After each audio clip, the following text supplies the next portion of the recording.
পৃথিবীতে সবচাইতে বেশি জ্ঞানের উপরে আমল করেছিল, কাজ করেছিল কারা? নবীরা। কারা? এবার নবীদের দিকে তাকান, সূরা ইয়াসিন 30 নম্বর আয়াত।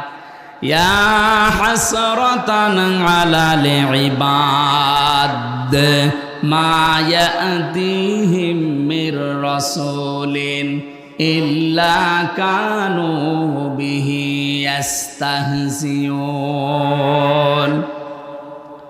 আমার বান্দাদের জন্য আমার আফসোস, আমার আক্ষেপ হয়, এমন কোন নবী রাসূল দুনিয়ায় পাঠালাম না যার সাথে সমসাময়িক ব্যক্তিরা, সমসাময়িক শাসকরা জুলুম, অত্যাচার, নির্যাতন, ঠাট্টা, বিদ্রূপ, উপহাস করে নাই।